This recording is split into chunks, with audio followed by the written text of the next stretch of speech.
और ये यहाँ पे आज आंधी और बारिश का मौसम है। ये बादल है भाई, और ये देख रहे हैं, और ये मौसम है, देख रहे हैं कि आंधी और बारिश आ रही है। बारिश में हम लोग यहाँ पे खड़े हैं।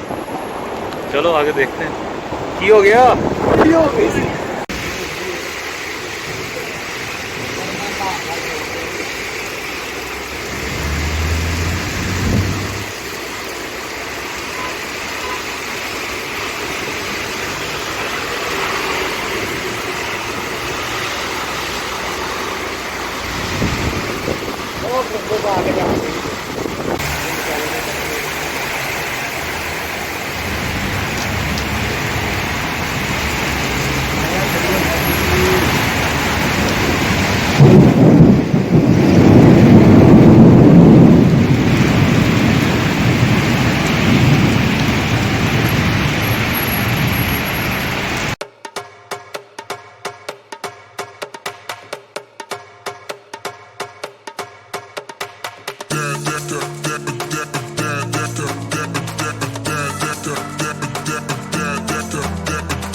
ਅਸੀਂ ਆਏ ਹਾਂ ਮਾਸਕੋ ਦੇ ਡਾਊਨਟਾਊਨ ਵਿੱਚ।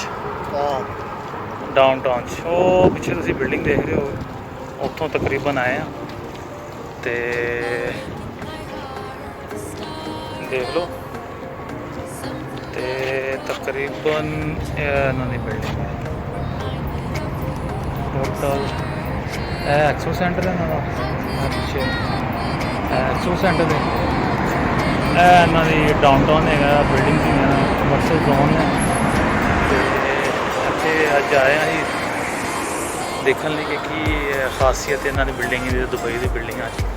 ਅਤੇ ਬਾਕੀ ਚੈੱਕ ਕਰ ਲਓ।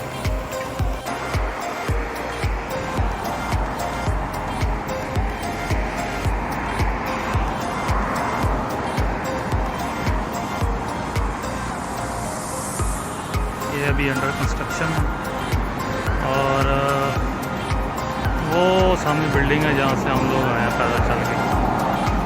तो बाकी देखते हैं ये आगे।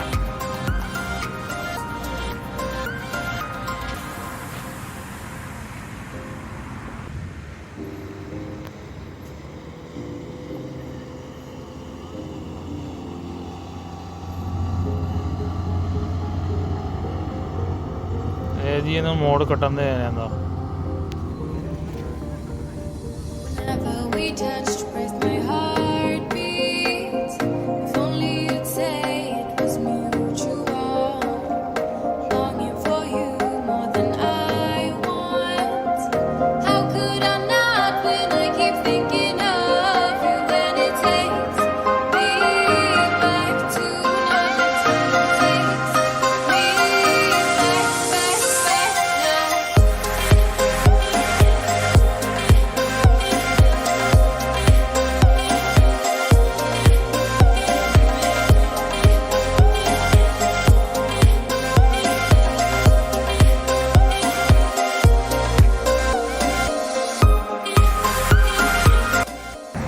अच्छा जी, वो बिल्डिंग आईयां जे ਜਿਹੜੀਆਂ ਇਕੱਠੀਆਂ ਨਜ਼ਰ ਆ ਰਹੀਆਂ, ਤੇ ਤਕਰੀਬਨ ਸਾਰੀ ਬਿਲਡਿੰਗਾਂ ਦੇ ਵਿੱਚ ਬੈਠ ਕੇ ਅਸੀਂ ਹੁਣੇ ਆਏ ਹਾਂ। ਤੇ ਇਹ ਆਪਣਾ ਹੋਸਟਲ ਜੇ, ਉਹ ਬਿਲਡਿੰਗ ਜੇ, ਇੱਥੋਂ ਹੋ ਕੇ ਆਏ ਹਾਂ ਅਸੀਂ। ਸਫ਼ਰ ਵਾਹਵਾ ਹੀ ਹੈ।